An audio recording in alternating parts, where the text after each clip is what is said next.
வாழ்த்துறை நல்க வருகை தந்திருக்கின்ற திரு கார்த்திகேயன் அவர்களே, தினேஷ் பாபு அவர்களே, நிறைவாக நன்றி உரையாற்ற இருக்கின்ற தொடக்க கல்வி இயக்குனர் முனைவர் கண்ணப்பன் சார் அவர்களே, private school director Palaniswami sir, அண்ணன் சந்திரன், அண்ணன் குணாலன், சகோதரர் கோல்டு பிரகாஷ், நடராஜ், சீனிவாசன், பூபாலன், பள்ளியின் செயலாளர் தாமோதரன், எங்களுடைய சிஓ மார் சார், ஏஜேஎஸ் பள்ளியினுடைய துணைத் தலைவர் வெங்கடேஷ் உள்ளிட்ட இங்கே வருகை தந்திருக்கின்ற அனைத்து பத்திரிகை துறை ஊடகத்துறை சார்ந்திருக்கின்ற நண்பர்களுக்கும், குறிப்பாக இந்த நிகழ்வினுடைய முக்கிய நிகழ்வினுடைய கதாநாயகர்களாக இங்கே வருகை தந்திருக்கின்ற பள்ளி மாணவ செல்வங்கள் உங்களுக்கும், எங்களுடைய பெருமதிப்பிற்குரிய ஆசிரியர் பெருமக்களுக்கும் முதலில் என்னுடைய வணக்கங்களை நான் தெரிவித்துக் கொள்கின்றேன். ஏறத்தாழ 45-55 நாட்களுக்கு பிறகு பள்ளிக்கூடத்தில் தமிழ்தாய் வாழ்த்தை பாடுகின்ற ஒரு நல்ல வாய்ப்பாக இன்றைக்கு இந்த ஏஜிஎஸ் பள்ளியில் நாங்கள் அதை செய்திருக்கின்றோம். முதல் நாளே விலையில்லா பொருட்களை வழங்குவதாக இருந்தாலும் சரி, அதே போன்று இங்கே நடைபெறுகின்ற இந்த ஆதார் கார்டுகளை பள்ளியிலே பதிவு செய்து அங்கேயே பெற்றுக்கொள்வதாக இருந்தாலும் சரி, இது போன்ற பல்வேறு நிகழ்வுகளை ஒன்றிணைத்து நடைபெறுகின்ற ஒரு நிகழ்வு. இந்த நிகழ்வுக்கு நான் கிளம்பி வந்து கொண்டிருக்கும் பொழுதே நம்முடைய மாண்புமிகு தமிழ்நாட்டு முதலமைச்சருடைய எக்ஸ்தல அந்த பதிவு என்பது இன்றைக்கு 10ஆம் தேதி ஒட்டுமொத்தமாக தமிழ்நாடு முழுவதும் இன்றைக்கு பள்ளிக்கூடங்கள் திறக்கப்படுகின்றதை முட்டி இன்றைக்கு அவர் சொன்ன அந்த வார்த்தை வாழ்த்து செய்தி, அனைத்து மாணவ செல்வங்களை வருக வருக என்று வரவேற்கின்ற நம்முடைய தமிழ்நாட்டுடைய முதலமைச்சருடைய மற்றொரு வேண்டுகோள் என்பது பெற்றோர்களுக்கும் ஆசிரியர்களுக்கும், வருகின்ற மாணவ செல்வங்களுக்கு நீங்கள் இருவரும் ஒன்று சேர்ந்து அவருடைய மனநிலையாக இருந்தாலும் சரி, அவருடைய உடல்நிலையாக இருந்தாலும் சரி, அதில் அதிகப்படியான அக்கறையை நீங்கள் செலுத்த வேண்டும்.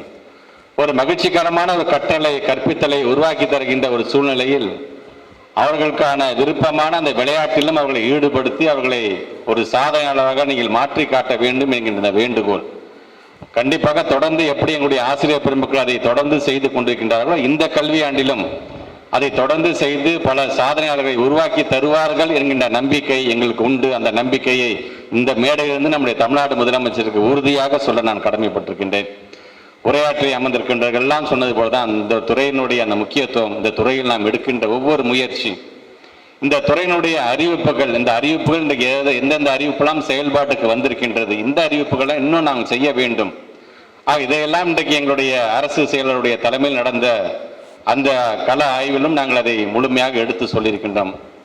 கண்டிப்பாக இந்த முறை கூட்டத்தொடர் 24ஆம் தேதி தொடங்குகிறது என்று சொல்லும்போது உறுதியாக சொல்கிறேன், நம்முடைய மாணவ செல்வங்களுக்கும் நம்முடைய சமுதாயத்திற்கும் ஏற்றவாறு நல்ல நல்ல புதிய அறிவிப்புகள் கண்டிப்பாக வரும் என்பதை இந்த நேரத்தில் சொல்ல நான் கடமைப்பட்டிருக்கின்றேன்.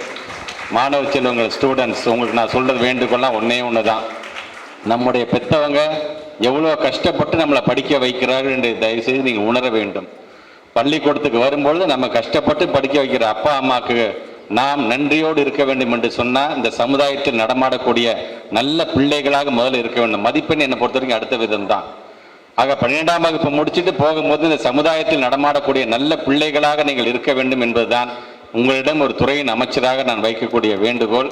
இங்கே வருகை தந்திருக்கின்ற மூத்த அமைச்சர்கள் அண்ணன் தாமு அன்பரசன் போன்ற அமைச்சர்கள்லாம் இன்றைக்கு ஒவ்வொருவரும் அந்தந்த மாவட்டத்தை சார்ந்திருக்கின்ற பள்ளிக்கூடங்களுக்கு தான் அதிகப்படியாக செல்கிறார்கள். பள்ளிக்கூட மாணவர்களுக்கு பள்ளிக்கூடத்திற்கு என்ன தேவை என்பதை தான் முதன்முதலாக செஞ்சு தரணும்னு ஆசைப்படுகிறார்கள். ஆக அப்படிப்பட்ட ஒரு நல்ல ஒரு அமைச்சரவை உருவாக்கி தந்திருக்கிறார் தமிழ்நாட்டுடைய முதலமைச்சர். இதுவரைக்கும் இந்த ஆண்டு வரைக்கும் ஒதுக்கப்பட்ட நிதி என்பது பார்த்தீங்கன்னா நம்முடைய பள்ளிக்கல்வித்துறைக்கு மட்டுமே நான் சொல்றேன், கிட்டத்தட்ட 1,57,000 கோடி ரூபாயை ஒரு அரசாங்கம் ஒதுக்கி இருக்கிறது இந்த 4 ஆண்டுகளில் என்று சொன்னால் இது இந்தியாவில் வேறு எங்கும் இல்லாத அளவிற்கு. ஏனென்றால் நம் மீது வைத்திருக்கின்ற நம்பிக்கை, நீங்க தான் அடுத்த தலைவர்கள், அதனால்தான் அதிகப்படியான நிதியை இன்றைக்கு நம்முடைய தமிழ்நாட்டுடைய முதலமைச்சர் இன்றைக்கு ஒதுக்கி தந்திருக்கின்றார்.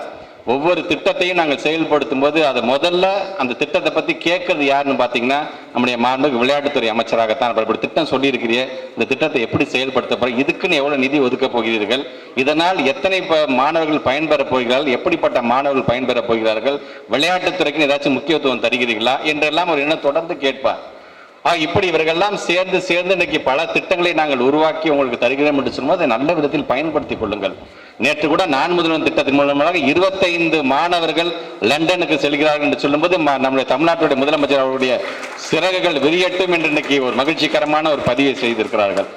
இப்படி ஒவ்வொரு ஆண்டும் இது போன்று நாங்கள் செய்ய போகிறோம் என்று சொல்லும் பொழுது அதற்கு முன்னோடியாக தமிழ்நாட்டு முதலமைச்சருடைய அறிவுறுத்தலின்படி நாங்களும் பல்வேறு வகையான நிலையிலே போட்டிகளை நடத்தி அதிலிருந்து ஒவ்வொரு போட்டியிலும் 25 மாணவர்களை நாங்கள் தேர்வு செய்து ஒவ்வொரு ஆண்டும், ஏன் சில நேரங்களில் நானே அந்த மாணவர்களை வெளிநாட்டுக்கு அழைத்து சென்று அங்கே இருக்கின்ற கல்வி சுற்றுலாவில் பங்கு பெறுகின்ற அந்த வாய்ப்பு, ஏன் இங்கே வருகை தந்திருக்க உங்களுக்கும் இந்த ஆண்டு ஒரு நல்ல வாய்ப்பாக அது அமையட்டும் என்பதற்காக இதை நான் சொல்கின்றேன்.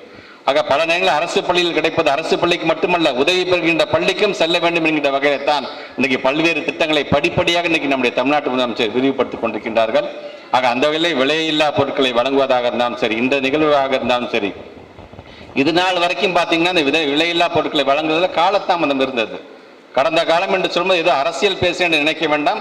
6 மாதம் காலதாமதம், 11 மாதம் காலதாமதம், 15 மாதம் காலதாமதம் இதெல்லாம் ஒவ்வொன்றாக வரும் பொழுது தமிழ்நாட்டோட முதலமைச்சர் சொன்ன இந்த காலதாமதம் இல்லாமல் நாம் இதை எப்படி செய்ய போகிறோம், பள்ளிக்கூடம் திறக்கும் போது எப்படி நாம் வழங்கப் போகிறோம் என்று சொல்லும்போது கடந்த 2 ஆண்டுகளாக அது 6 மாத காலதாமதமானது, அப்புறம் 3 மாத காலதாமதமானது. இன்றைக்கு இந்த ஆண்டு அதை பள்ளிக்கூடம் திறக்கும் பொழுதே அனைவருக்கும் அது சென்றடைய வேண்டும் என்ற வகையில் இன்றைக்கு 100% நாங்கள் எட்டியிருக்கோம் என்று சொல்லும் பொழுது அதற்கு காரணகர்த்தாவாக இருக்கின்ற எங்களுடைய துறையை சார்ந்திருக்கின்ற அனைத்து அதிகாரிகளுக்கும் இந்த நேரத்தில் நான் நன்றி தெரிவிக்க நான் கடமைப்பட்டிருக்கின்றேன். மாணவ செல்வங்கள், இன்றைக்கு முதல் நாள் எப்படி ஒரு மகிழ்ச்சியோடு நீங்க வந்திருக்கிறீர்களோ, இந்த கல்வியாண்டு முடியும் பொழுதும் அதே மகிழ்ச்சியோடு பல சாதனைகளை புரியக்கூடியவர்களாக நீங்கள் விளங்க வேண்டும். உங்களுக்காக உழைப்பதற்காக, உங்களுக்காக சிந்திப்பதற்காக தாய் உள்ளத்தோடு தந்தையாகவும் தாயாகவும் நம்முடைய தமிழ்நாட்டுடைய முதலமைச்சர் இருக்கிறார். ஆக அவருடைய எண்ணத்தை, அவருடைய கனவை நிறைவேற்ற வேண்டும் என்று சொன்னால் நீங்கள் உங்களுடைய முழு கவனத்தை படிப்பில் செலுத்துங்கள். இந்த வயது என்பது படிப்பு படிப்பு படிப்பு என்று இருக்க வேண்டும் என்று தமிழ்நாட்டுடைய முதலமைச்சர் எப்படி சொல்கிறாரோ அதை உள்வாங்கக்கூடிய நல்ல பிள்ளைகளாக நீங்கள் இருக்க வேண்டும். அதே போன்று நீங்கள் வருகை தந்திருக்கின்ற மாணவ செல்வங்கள் மன்ற செயல்பாடுகளும் அதிகப்படியாக ஈடுபடுங்கள். இங்கே தமிழ் மன்றமாக இருந்தாலும் சரி, அது ஈகோ கிளப்பாக இருந்தாலும் சரி, இங்கே இருக்கின்ற மன்றங்களும் நீங்கள் தனி கவனம் செலுத்துங்கள். ரொம்ப நாளாச்சு இந்த ஸ்கவுட் யூனிஃபார்மை பார்க்கும்போது அந்த பையனை பார்க்கும்போது சல்யூட் எப்படிப்பா அடிப்பேன்னு சொன்னா கரெக்டாக அடிக்கிறாப்புல, அதுதான் நம்முடைய பள்ளி மாணவர்கள். ஆக இந்த ஸ்கவுட் போன்றதில், என்சிசி போன்றதிலையும் தயவுசெய்து நீங்கள் உங்களை முழுமையாக ஈடுபடுத்திக் கொள்ளுங்கள். வகுப்பறையில் நீங்கள் படிக்கிறது மட்டும் உங்களுடைய பாடம் அல்ல, இது போன்ற விளையாட்டு கிரவுண்டில் நீங்கள் வந்து அந்த மைதானத்தை கற்றுத்தருவது ஒரு வகையான பாடம் தான் என்ற வகையில் அதிலும் அதிகப்படியாக கவனத்தை செலுத்துங்கள். நம்முடைய ஆசிரியர் பெருமக்களை பொறுத்தவரைக்கும் உங்களுக்கான 2ஆம் பெற்றோர்கள், அவங்க என்ன அறிவுரை சொல்கிறார்களோ அதை ஏற்று உங்கள் நல்லதுக்கு தான் சொல்கிறாங்க. ஆக அந்த கண்டிப்பு இருந்தது என்று சொன்னால் ஏதோ நம்ம மேலே கோவப்படுறதுன்னு நினைக்காதீங்க. இந்த மாதிரி நல்லது கெட்டது சொல்றது கூட நாளைக்கு ஆள் இல்லாமல் போயிடும். ஆக அப்படி சொல்லக்கூடிய நம்முடைய ஆசிரியர் பெருமக்கள் என்ன சொல்கிறார்களோ அவள் வழியில் நடந்து நல்ல பிள்ளைகளாக நீங்கள் வர வேண்டும். நல்ல எதிர்காலம் உங்களுக்காக தமிழ்நாட்டுடைய முதலமைச்சர் திட்டத்தின் மூலமாக காத்து கொண்டிருக்கின்றது. அதை நல்ல விதத்தில் பயன்படுத்திக் கொள்ளுங்கள் என்று சொல்லி இந்த மகிழ்ச்சியான நாளை நம்முடைய பத்திரிகை துறை, ஊடகத்துறை சார்ந்த நண்பர்கள் நீங்களும் தமிழ்நாடு முழுவதும் கொண்டு செல்லுங்கள். நம்முடைய மாணவர்களை நீங்களும் சேர்ந்து வாழ்த்துங்கள் என்று சொல்லி விடைபெறுகிறேன். நன்றி, வணக்கம்.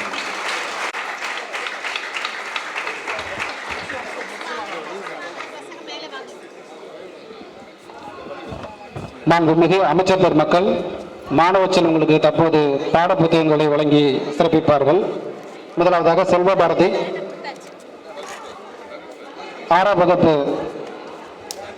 செல்வ பாரதி.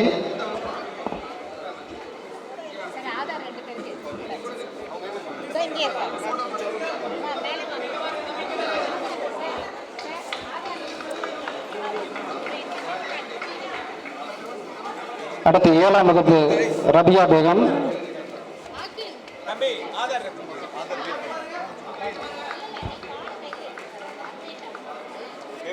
அடுத்து 8ஆம் வகுப்பு ரியானா.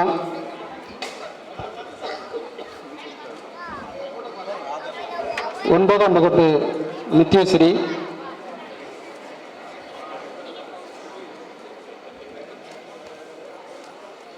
பத்தாம் வகுப்பு குருமாய ஸ்ரீநாத். 11ஆம் வகுப்பு சாதனா ஜாக்லின்.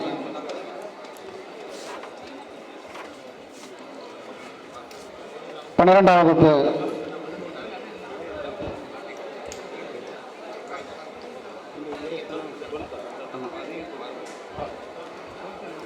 வகுப்பு வெங்கடேஷ் மைதீன் மீரா.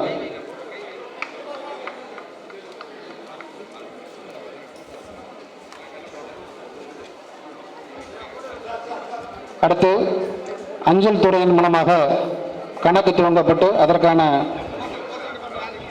புத்தகத்தை மாண்புமிகு அமைச்சர் மக்கள் வழங்குகிறார்கள். முதலாக ஷமீன், போஸ்டல் டிபார்ட்மெண்ட்ல இருந்து கொஞ்சம் சேர்ந்து வாங்கம்மா. அந்த பக்கத்தோடு வருங்க, கொஞ்சம் வெளியிடுங்க,